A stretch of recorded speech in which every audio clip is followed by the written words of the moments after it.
Well, good afternoon. Thank you so much for joining me in this quick interview about your very important research project. Can you tell me a little bit about yourself, Diane? And Sure. I'm Diane Ceo-DiFrancesco. I'm professor of Spanish and world language teacher education at Xavier University. My various research fields do also include beyond the teacher education field, intercultural competency development, telecollaboration or virtual exchange, and COIL related projects. And hi, I'm Bridget Burke. I am an associate professor at Bowling Green State University in Ohio, and I'm also the World Language Education Program Coordinator there. I do research in teacher education. I do most of my work related to literacy, and then also experiential education related to expeditionary learning design. That's where most of my writing and research has been lately. Currently, I'm working on studying what my alumni do once they've graduated, and if they continue using proficiency-based methods with their students, and how the students react to that, the 6th through 12th graders. That's my current research beyond the teacher shortage study that I did with Diane. And what was the genesis of that research study that will be, of course, published in the FLA? Can you tell me where that came from? So we were invited as teacher educators to Columbus. Anybody who would like a bigger or smaller program throughout the state of Ohio, from Ryan Wirtz, who's the Ohio Department of Education World Language Consultant, one of them. And we met at a library and we were just discussing different issues. And then the three of us, Martha Castaneda, Diane, and I, went and worked a little bit more about our ideas, and we started saying that we should do some research. And then it ended up that Diane and I continued on with that work, and then we created the questionnaire, and we decided to send it out to our students, and we then collected the data, analyzed it, and then we worked very hard to turn it into a paper. Bridget, do you remember that what we did first was a pilot survey where we surveyed current world language teachers? And what was interesting that I found about that, which is not part of the publication, but that's really what motivated us to continue to study the topic, was because some colleagues said, well, is there a teacher shortage? We didn't know they had one. We had one. And another comment that the teachers really felt that it was important to, of course, motivate their students to learn languages, but not necessarily to encourage their students to become language teachers. The idea was take a language and it will, open a lot of career possibilities, right? But not really considering the fact that, it should be something that we encourage our students to pursue. Well, that's an interesting finding. So some awareness raising is necessary. So you did your survey. You also did a literature search, and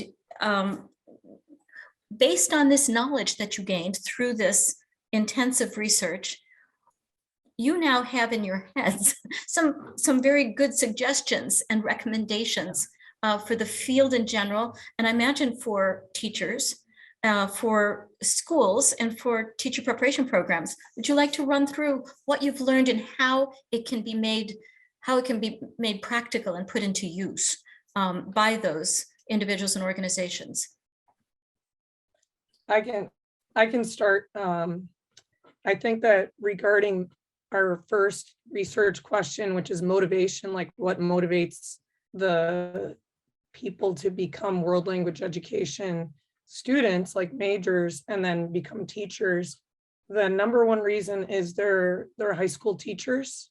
And then it kind of continues on that they continue to be inspired by their professors, world language and education. So it's so important that world language teachers from pre-K all the way up to 12 understand, like, from day one, they could be inspiring the next world language teacher. And I remember that myself. This isn't in the article, but it is pretty practical. I had a French teacher who my freshman year called my parents and said, Brigid should be in honors, not in regulars French. They would have never fathomed that. And then I had him also my junior year, and between like all those 4 years, they never encouraged me to be a French teacher. They encouraged me to take the French SAT, but I had it in my mind that I wanted to be pre-med and be a doctor. But I like made Pictionary cards. I suggest we act, like a scene out of Le Petit Prince, but never did they suggest that. And even when I was a language teacher, a French teacher, I wasn't thinking about it either. I was not thinking about suggesting that the boys, I taught all boys, be French teachers. I was always suggesting, well, go to college and continue, doing the conversation. But with our research, with that coming out as being the number one reason, with like 80% of the participants saying that their teachers inspired them, and the quotes that came out, which you can, there's a couple of good quotes in there from the paper, them saying that it was their teacher that inspired them, whether or not they said to be a language teacher. I think we need to take that and really build on it. Mm-hmm. So as Brigid is saying, share your passion for languages and the cultures that speak your language. Share your passions with your students. And, it may require some self-awareness and self-reflection. What drove me, as Brigid just shared her story, what excited me, what motivated me to become a world language teacher? To really reflect upon that, and then get in touch with and realize how can you share those passions with your students, because that is what inspires them and motivates them. That's number one. But then number two is taking that, like Brigid said, a step further and start to identify those students that are strong, that are excited, that want to continue to share that passion with others. And then suggest, have you ever thought of being a teacher? In fact, you are really good in this course, and you seem to be excited about learning Spanish, French, Japanese, Chinese, whatever the language is. Have you ever thought of teaching it in the future? This is pretty low tech. This is not a big program that requires federal funding and a new institute that, with coursework. It's pretty fundamental, basic, down to earth.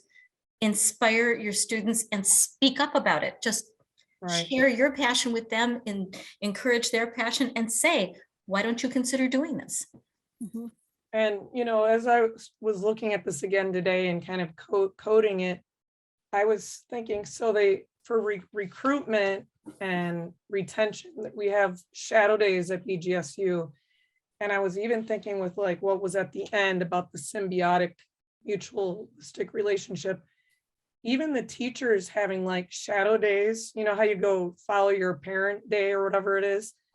Like if the teachers started thinking about having those students who have that passion for learning and develop that passion for teaching, which was the other theme that we had for why they joined, if they kind of follow them, shadow them for a day as a teacher to see kind of what it is like, because then, like our fourth category was the job and travel opportunities, because, teaching can be tiring and everything, but what was in our study is that the students really liked that they could travel, that they could bring kids to travel. And some of them even were getting free travel before they took the kids on the trip.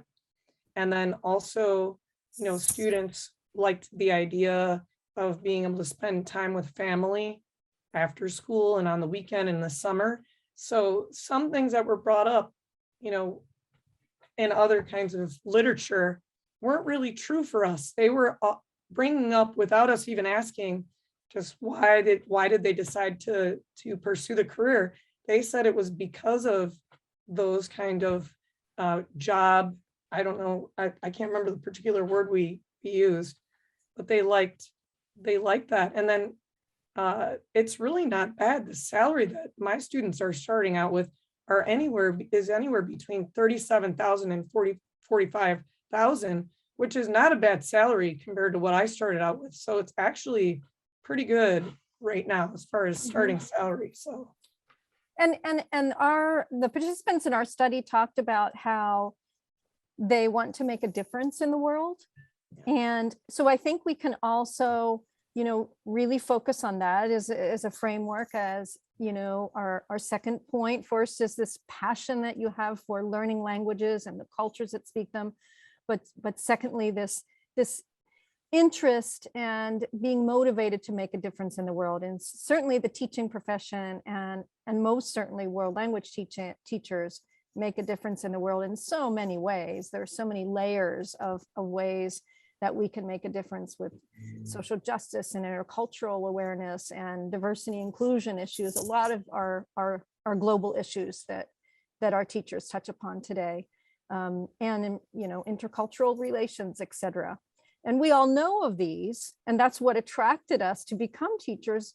But then we don't think of promoting that. We think of incorporating that in a way that we can encourage our students to combine their world language with their career motivations. So it's just one important point is to remind teachers how important it is to do their own recruiting in their own classrooms, right? Right. It sounds as though you discovered in your survey that some world language teachers are not aware of the shortage of world language teachers, and that many of them, it doesn't occur to them to encourage their students, any of them, but there are specific kinds of students, any of them to actually pursue teaching a world language as a profession.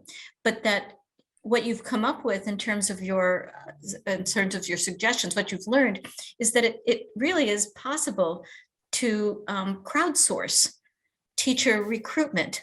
So if every world language teacher, or 50% of the world language teachers, were to find just one student in each of their classes, or just one student each semester or year, and really bring them along and mentor them and encourage them to pursue it as a profession, then we do have a solution, potentially, at least a partial one, for this very serious teacher shortage. Is that your suggestion in a nutshell? Absolutely. And with what Diane was saying, with, she was the one that was talking more about Gen Zs and their desire to make an impact. And we had found that in some of the other literature.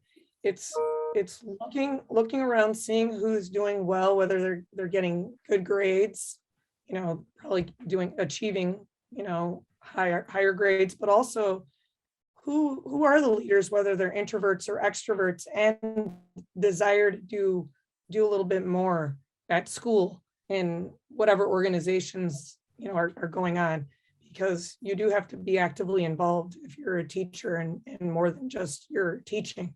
So it's right. Looking at those kind of well-rounded kind of people. For me, I was loved French, but I was also a swimmer and I was in Key Club. Look for that kind of, we could probably do more research to build on that profile to see what were they doing in high school, besides what we kind of found as college students and their passion. So the research paper that you've just completed that will be an FLA stops short of suggesting what kinds of students, but it just kind of generalizes. You choose the students who you think would make the best teachers, and encourage them to pursue it as a profession. But another bit of research might actually try to identify characteristics of students who will ultimately probably become teachers of excellence. Sure. Right. So we could study the profile of students, but another important aspect of what we found was that how do we retain these students? Right. Once we get them enrolled in our teacher education programs, we get them enrolled in the university and get them excited about becoming world language teachers. How do we retain them in our programs? And there are several important points, but two of them that I'll bring up are, if you've heard of, in higher education, we talk a lot about high impact practices, and there are 11. They are well researched, and several of them we have noted in our article. But include things like service learning or community engaged learning, study abroad, something all of my students participate multiple times in virtual exchange. So they are in constant contact virtually, whether they get to study abroad or not, or in addition to study abroad, they are participating in multiple telecollaborations and meeting students of their age all over the world. And so that not only increases their proficiency, but gets them really excited about just meeting other people, you know, and that way learning about other cultures. And another area of retention is something that Brigid does really well at her university, but it makes sense. We've heard about it in other programs as well, is creating this cohort model where students, you know, develop a really great group, you know, each year that they join the program, and that, you know, we can also connect them with alums who graduated. We can form this cohort, and it's a supportive model. So even once they finish, they have this cohort that they can fall back on and ask for advice. And this is happening in, I was awarded a Fulbright Hayes, so I'll be taking students and current Spanish teachers to Colombia this summer. And I have a cohort model right now. There are 13, both students and teachers, and they're all Colombia. yeah. So I'm seeing it happen right in front of me. So you addressed attraction and retention in your paper, and you have suggestions which you just listed on proactive ways to retain teachers in the profession. Excellent. This is wonderful. So that experiential learning is crucial. And what I found interesting, because I know from my evaluations that my courses are challenging, but they still rate me high. And you still get nervous though, because you're like, I know, did they get it? Was it hard enough? But they say that they appreciate how challenging it was, because then they're prepared, because some of them were alumni that were in the study, right? So they appreciated that, because then they could hit the ground running. And a lot of that also came from the field experiences that they had early on, because Diane and I both have them going out early, because you want them to know what it is to be lesson planning, and that you're not just, I mean, right now, a lot of this teaching of avatars immersion is going on. And I don't really like that as much, especially because they don't always speak other languages and there are adults behind those. Getting them out and having partnerships, for me, it's with 3 Catholic schools, getting out there and they're actually able to lesson plan and teach real children and have the elementary teacher support. That kind of thing is important. And then one more thing about the study abroad, Diane talked about what she does at BGSU. When I got there after the first year, because of the OPI requirement and wanting to strive to get advanced slow, and that was a challenge, I required that they go abroad for 1 year, and that actually attracts people. And I had changed that from a semester, because some of my students who were on scholarship were not able to go for a year because their scholarship wasn't covering it. So I changed that. And then the other thing that also came up with regarding curriculum and retaining those students, and then they also mentioned it, is the flexibility of the program, because more like each year I feel like I'm having to submit some curriculum changes to make sure that the students, because of study abroad or their life circumstances, that they're able to take the courses when they can take them. And, you know, with our programs are smaller, there's a lot of small programs out there, but you've got to try and make that work and have it as flexible as possible, that they don't have to take a course during block 1 or block 2, which is happening with our colleagues in middle childhood and AYA high school level. They're kind of like making them take certain courses at certain times, and that's really not going to work for world language when you're going abroad. Right. And yeah, it's not working. So right.